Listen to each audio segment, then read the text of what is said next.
श्री व्यंकटेश स्तोत्र. व्यंकटेशो वासुदेव प्रद्युम्नोमित विक्रम संकर्षणो अनिरुद्धश्च शेषाद्रिपतिरेव च जनार्दन पद्मनाभो व्यंकटाचलवासन सृष्टिकर्ता जगन्नाथो माधवो भक्तवत्सल गोविंदो गोपति कृष्णकेशवो गरुडध्वज वराहो वामनश्चैव नारायण अधोक्षज श्रीधर पुंडरीकाक्ष सर्वदेवस्तुतो हरि श्रीनृसिंहो महासिंह सूत्रकार पुरातन रमानाथो महीभर्ता मधुर पुरुषोत्तम सोडपुत्र प्रिय शांतो ब्रह्मादीनां वरप्रद श्रीनिधी सर्वभूतानां भयकृत्भयनाशनः श्रीरामो रामभद्रश्च भवबन्धैकमोचकः भूतावासो गिरावास श्रीनिवास श्रियपति अच्युतानंद गोविंदो विष्णुर्वेंकटनायकः सर्वदेवैकशरणं सर्वदेवैकदैवतं समस्तदेवकवचं सर्वदेवशिखामणि इदं कीर्तितं यस्य विष्णोरमिततेजसः त्रिकाले यः पठेन्नित्यं पापं तस्य न विद्यते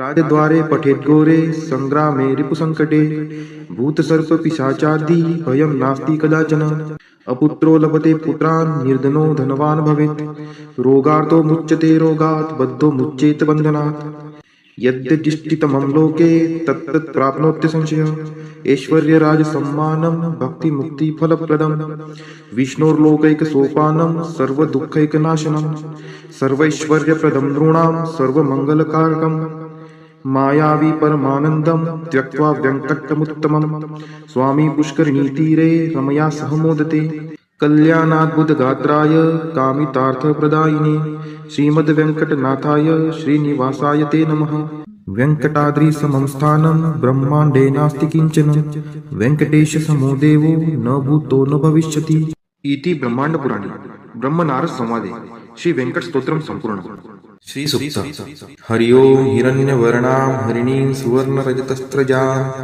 चन्द्रां हिरण्मयीं लक्ष्मीं जातवेदो आवह ताम् आवह जातवेदो लक्ष्मीमनपगामिनीं यस्यां हिरण्यं विन्देयं कामश्वपुरुषानहम् अश्वपूर्वां रथमद्यां हस्तिनादप्रबोधिनीं श्रियं देवीमुपहवये शिर्मा देवी जुषतां कां सुस्मिता हिरण्यप्राकाराम् आर्द्रां ज्वलन्ति तृप्तां तर्पयन्तीं पद्मे स्थितां पद्मवर्णां तामिहोपहवये श्रियं चन्द्राप्रभासां यशसा ज्वलन्ति श्रियं लोके देवजुष्टामुदारां तां पद्मिनीं शरणं प्रपद्ये अलक्ष्मीर्मे नश्यतां त्वां ऋणे आदित्यवर्णे तपसोऽधिजातो वनस्पतिस्थो वृक्षोत बिल्वः तस्य फलानि तपसा नुदन्तु मायान्तरायाच्च बाह्या अलक्ष्मीः उपैतु मां देवसखः कीर्तिश्च मणिना सह प्रादुर्भूतोऽस्मि राष्ट्रेऽस्मिन् कीर्तिमृद्धिं ददातु मे क्षुत्पिपासामलां ज्येष्ठाम् अलक्ष्मीं नाशयाम्यहम् अभूतिं समृद्धिं च सर्वा निर्नुद्मे गृहात् गन्धद्वारां दुराधर्षां निष्टपुष्टां करीषिणीम् ईश्वरी सर्वभूतानां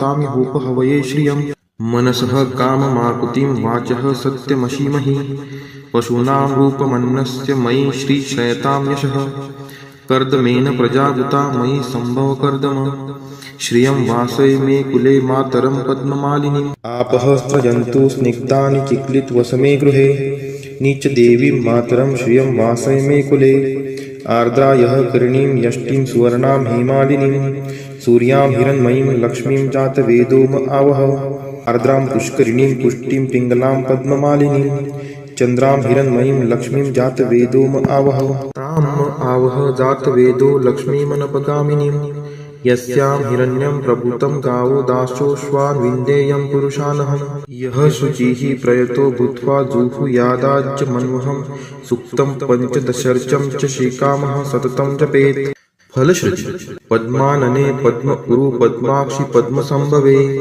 तन्मे भजसि पद्माक्षि येन सौख्यमलभाम्यहम् अश्वदायै गोदायै धनदायै महाधने धनं मे लभतां देवी सर्वकामान् च देहि मे पद्मानने पद्मविपद्मपत्रे पद्मप्रिये पद्मदलायताक्षी विश्वप्रिये विष्णुनोनुकुले त्वत्पाद पद्ममयी सन्निधत्स्व पुत्रं पौत्रं धनं धान्यं हस्त्यश्वादिगवे रथं प्रजानां भवसि माता आयुष्मन्तं करोतु मे धनम् अग्निर्धनं वायुर्धनं सूर्यो धनं वसुः धनम् इन्द्रो बृहस्पतिर्वरुणं धनम् अस्तु मे वैनतेय सोमं पिबं सोमं पिबतु वृत्रः सोमं धनस्य सोमिनो मह्यं ददातु सोमिनः न क्रोधो न च मात्सर्यं न लोभो नाशुभा मतिः भवन्ति कृतपुण्यानां भक्तानां श्रीसूक्तं जपेत् सरसीजनीलये सरोजहस्ते धवलतरांशुकगन्धमाल्यशोभे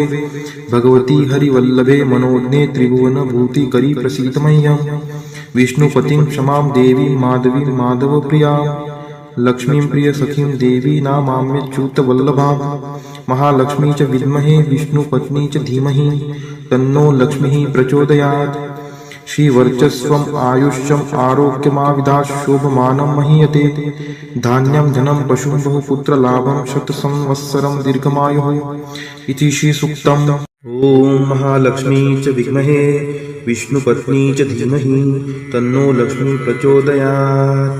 ॐ महालक्ष्मी च विद्महे विष्णुपत्नी च धीमहि तन्नो लक्ष्मी प्रचोदयात्। ॐ महालक्ष्मी च विद्महे विष्णुपत्नी च धीमहि तन्नो लक्ष्मी प्रचोदयात्। ॐ महालक्ष्मी च विद्महे विष्णुपत्नी च धीमहि तन्नो लक्ष्मी प्रचोदयात्। ॐ महालक्ष्मी च विद्महे विष्णुपत्नी च धीमहि तन्नो लक्ष्मी प्रचोदयात्। ॐ महालक्ष्मी च विद्महे विष्णुपत्नी च धीमहि तन्नो लक्ष्मी प्रचोदयात्। ॐ महालक्ष्मी च विद्महे विष्णुपत्नी च धीमहि तन्नो लक्ष्मी प्रचोदयात्। ॐ महालक्ष्मी च विद्महे विष्णुपत्नी च धीमहि तन्नो लक्ष्मी प्रचोदयात्। ॐ महालक्ष्मी च विद्महे विष्णुपत्नी च धीमहि तन्नो लक्ष्मी प्रचोदयात्।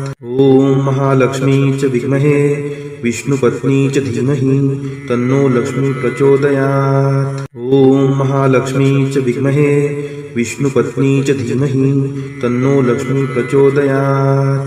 ॐ महालक्ष्मी च विद्महे विष्णुपत्नी च धीमहि तन्नो लक्ष्मी प्रचोदयात्। ॐ महालक्ष्मी च विद्महे विष्णुपत्नी च धीमहि तन्नो लक्ष्मी प्रचोदयात्। ॐ महालक्ष्मी च विद्महे विष्णुपत्नी च धीमहि तन्नो लक्ष्मी प्रचोदयात्। ॐ महालक्ष्मी च विद्महे विष्णुपत्नी च धीमहि तन्नो लक्ष्मी प्रचोदयात्। ॐ महालक्ष्मी च विद्महे विष्णुपत्नी च धीमहि तन्नो लक्ष्मी प्रचोदयात्। ॐ महालक्ष्मी च विद्महे विष्णुपत्नी च धीमहि तन्नो लक्ष्मी प्रचोदयात्। ॐ महालक्ष्मी च विद्महे विष्णुपत्नी च धीमहि तन्नो लक्ष्मी प्रचोदयात्। ॐ महालक्ष्मी च विद्महे विष्णुपत्नी च धीमहि तन्नो लक्ष्मी प्रचोदयात्। ॐ महालक्ष्मी च विद्महे विष्णुपत्नी च धीमहि तन्नो लक्ष्मी प्रचोदयात्। ॐ महालक्ष्मी च विद्महे विष्णुपत्नी च धीमहि तन्नो लक्ष्मी प्रचोदयात्। ॐ महालक्ष्मी च विद्महे विष्णुपत्नी च धीमहि तन्नो लक्ष्मी प्रचोदयात्। ॐ महालक्ष्मी च विद्महे विष्णुपत्नी च धीमहि तन्नो लक्ष्मी प्रचोदयात्। ॐ महालक्ष्मी च विद्महे विष्णुपत्नी च धीमहि तन्नो लक्ष्मी प्रचोदयात्। ॐ नारायणाय विद्महे वासुदेवाय धीमहि तन्नो विष्णु प्रचोदयात्। ॐ नारायणाय विद्महे वासुदेवाय धीमहि तन्नो विष्णु प्रचोदयात्। ॐ नारायणाय विद्महे वासुदेवाय धीमहि तन्नो विष्णु प्रचोदयात्। ॐ नारायणाय विद्महे वासुदेवाय धीमहि तन्नो विष्णु प्रचोदयात्। ॐ नारायणाय विद्महे वासुदेवाय धीमहि तन्नो विष्णु प्रचोदयात्। ॐ नारायणाय विद्महे वासुदेवाय धीमहि तन्नो विष्णु प्रचोदयात्। ॐ नारायणाय विद्महे वासुदेवाय धीमहि तन्नो विष्णु प्रचोदयात्। ॐ नारायणाय विद्महे वासुदेवाय धीमहि तन्नो विष्णु प्रचोदयात्। ॐ नारायणाय विद्महे वासुदेवाय धीमहि तन्नो विष्णु प्रचोदयात्। ॐ नारायणाय विद्महे वासुदेवाय धीमहि